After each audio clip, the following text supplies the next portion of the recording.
ஷாலுவும் அவளுடைய நண்பர்களும். பனிக்காலம் வருது, வீடெல்லாம் உடைஞ்சிட்டு இருக்கு, புது வீடு கட்டலாமாமா? சரி ஷின்சு, நம்ம நண்பர்களோட சேர்ந்து இருக்கிற மாதிரி பெரிய வீடு நம்ம கட்டலாம். சரிம்மா. ஷாலு, என்ன இந்த பக்கம்?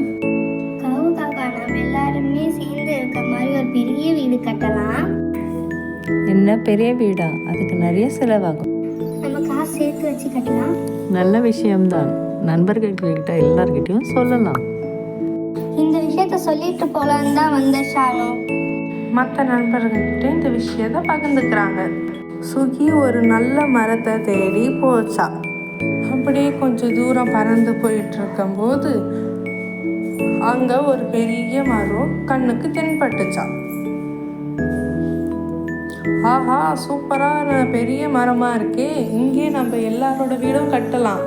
இந்த விஷயத்த இப்பவே நம்ம நண்பர்களிடம் சொல்லணும். நண்பர்களே, இதுதான் நான் சொன்ன அந்த பெரிய மரம். இங்கதான் நம்ம எல்லாரோட வீடும் கட்ட போறோம்.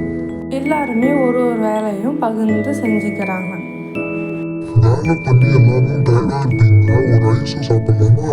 சரி சுகி, ரொம்ப களைப்பா இருக்குது. ஐஸ்கிரீம் அங்கே போயிட்டு வரேன்.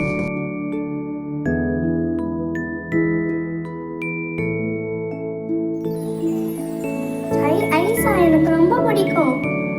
பசங்களா, நீங்களும் ஐஸ் சாப்பிட்டங்க, ஆனா இன்னைக்கு மட்டும் தான், சரியா? ஒரு வழியா எப்படியோ வீடு கட்டிட்டாங்க. அழகான பெரிய வீட்டுல எல்லாருமே சந்தோஷமா இருந்தாங்க. இந்த பறவைங்களை போலவே நம்ம எல்லாருமே சேர்ந்து சந்தோஷமா இருக்கணும்.